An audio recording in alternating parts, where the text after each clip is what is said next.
Bonjour à toutes et à tous, bienvenue sur votre chaîne d'information en régional. Comme chaque lundi, il est bien au rendez-vous pour débriefer le Week-end Sport. Notre consultant Guillaume Van der Schaak. Bonjour Guillaume. Bonjour Adrien. On va parler avec vous dans un instant de football bien sûr, mais aussi de triathlon, de foot américain. Ça c'est assez rare, d'athlétisme et puis d'autres infos. En bref, le football donc d'abord honneur aux dames avec la victoire dans la douleur tout de même hier de l'équipe de France en Coupe du Monde féminine. Ouais, les joueuses bleues de Corinne Diacre qui ont été un peu secouées par l'équipe brésilienne. Mais moi, j'ai surtout envie de vous parler, bien sûr, de ce but qui a permis à la France de se qualifier pour les quarts de finale. Un but signé Amandine Henry. Vous le savez peut-être pas, mais Amandine, elle est nordiste. Elle est née à Lille en septembre 1989. Amandine, elle a commencé le foot à 5 ans du côté de l'OSM L'Homme dans la métropole lilloise. Ensuite, elle est allée jouer à l'Iris de Lambersart. Et puis ensuite, elle a commencé à connaître le haut niveau du côté du FC Hénin-Beaumont. Donc c'est vraiment une joueuse de la région, une nordiste pur jus.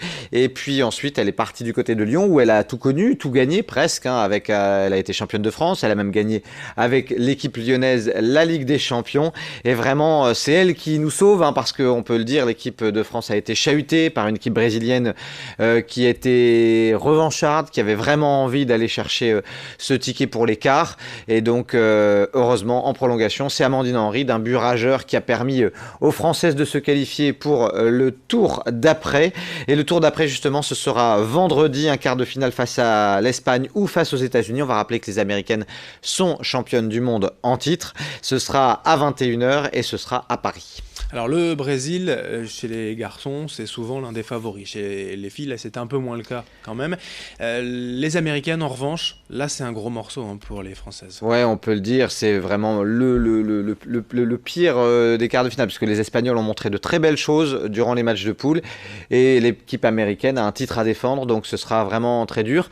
C'est du coup pas plus mal, peut-être que nos Françaises aient eu un huitième de finale difficile face aux Brésiliennes, parce que, comme le disait hier en interview d'après-match Corinne Diacre, ça aura peut-être déverrouillé quelque chose, ce difficile huitième de finale face aux Brésiliennes, et peut-être qu'elles oseront davantage en quart face aux Américaines. Mais attention aussi aux Espagnols, c'est pas gagné pour les Américaines, ça va être un gros quart de finale. Il est clair que l'autre partie du tableau est un peu plus facile, avec des équipes comme le Canada. Bon, il y a bien sûr l'Allemagne, d'ores et déjà qualifiée aussi pour l'écart. Mais en tout cas, voilà, on est content que la nordiste Amandine Henry nous ait apporté cette belle qualification. En tout cas, le quart de finale de l'équipe de France, ce sera donc vendredi soir à Paris au Parc des Princes contre les États-Unis ou l'Espagne avec la nordiste Amandine Henry à sa tête.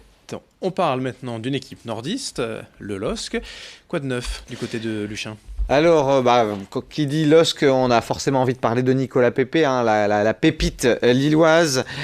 Concernant Nicolas Pepe, ça se précise, on évoque de plus en plus une somme entre 80 et 90 millions d'euros, c'est pas rien. L'Inter de Milan et précisément aussi l'Atlético Madrid seraient entrés dans la danse, mais Manchester United, qui veut construire une grosse équipe pour la saison prochaine, ainsi que Liverpool, n'auraient pas dit leur dernier mot.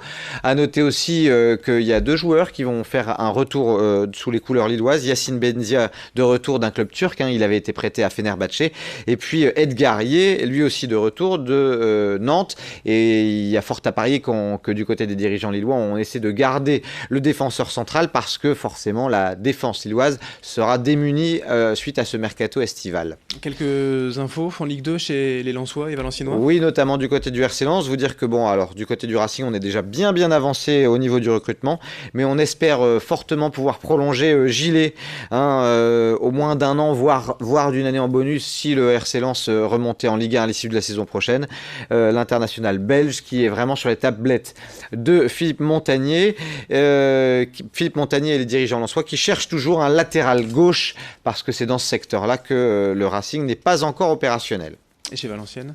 Alors Valenciennes qui a repris, on l'avait dit, l'entraînement il y a déjà une semaine. Valenciennes qui a toujours un besoin féroce de se renforcer malgré l'encadrement de sa masse salariale par la DNCG. Et ils sont toujours à l'affût de quelques bonnes affaires financières parce que là ils n'ont pas forcément l'argent dans les caisses pour dépenser beaucoup de sous. Allez, après le football, on va parler d'autre chose avec du triathlon. Oui, je vais vous parler c'était la deuxième édition du Grand Prix de triathlon de Dunkerque. Et c'est pas rien parce qu'il y avait quelques-uns des meilleurs mondiaux, notamment du côté tricolore, avec Léo Bergère qui s'est imposé. À noter que Dorian Coninx, c'est vous dire la densité au Grand Prix de Dunkerque. Dorian Coninx, qui est quand même le champion d'Europe 2018, ne fait que 3e ou 4e, je crois qu'il fait 4e.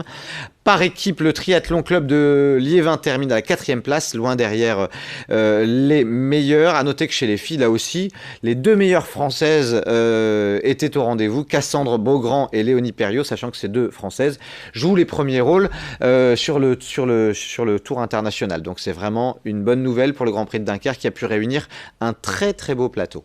Je vous le disais en introduction, c'est assez rare, mais on va parler de football américain. Oui, on l'avait dit il n'y a pas très longtemps, les Vikings de Villeneuve-d'Ascq vont accéder à l'élite la saison prochaine en matière de football américain, mais il fallait quand même aller au bout de cette saison et disputer le titre de deuxième division. Eh bien, c'est ce que les Vikings ont fait brillamment en s'imposant 21-19 contre les Grizzlies catalans, donc non contents d'être promus en élite, ils sont champions de France de D2, les Villeneuvois. Et c'est le premier titre au palmarès du club créé en 1986, bravo aux hommes de Jean-Philippe Delporte.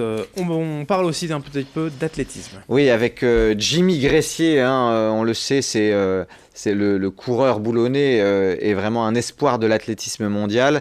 Et il a terminé, il a réussi à boucler son 5000 mètres en 13 minutes 24, en 13 minutes 23 et 4 centièmes. C'est la deuxième meilleure performance française de tous les temps en termes de catégorie d'âge. Et du coup, Jimmy Gressier est assuré de disputer les championnats d'Europe Espoir du 11 au 14 juillet. Ce sera en Suède. Et puis, toujours dans le même registre, Arthur Gervais, le Villeneuvois, qui a bouclé son 1500 mètres en Belgique en 3 minutes 42-11. C'est un super chrono qui lui permettra là aussi de disputer les championnats d'Europe Espoir. Bravo au Villeneuvois Arthur Gervais qui est vraiment en pleine progression encore. Un mot de la Stady Trail, également à Villeneuve-d'Ascq. Le Stady Trail, c'est donc un trail à Villeneuve-d'Ascq du côté du lac du Héron, les Marchenelles, etc. Et c'est ni plus ni moins que l'adjoint au sport de Villeneuve-d'Ascq qui s'est imposé, Farid Oukaïd, on le sait, un très très bon sur les courses hors stade il y a quelques années. Il a bouclé le 10 km en 38-32 et il y avait encore du beau monde malgré cette chaleur à Aclablante. Il y avait quand même ça a été une belle édition ce Stady Trail. Allez, quelques secondes à peine pour terminer avec deux infos en bref, en boxe et en motocross. Oui, juste pour vous dire qu'en boxe, jeudi dernier, Geoffrey Jacob avait battu au point un boxeur bulgare. C'est de bon augure pour la suite. Et puis en motocross, il y avait une épreuve du côté du circuit Bernard Gouvard à Laune-Plage, The Ultimate. Et c'est Camille Chapelière qui s'est imposée. Merci Guillaume pour toutes ces infos sport et bonne semaine à vous. Bonne semaine à tous.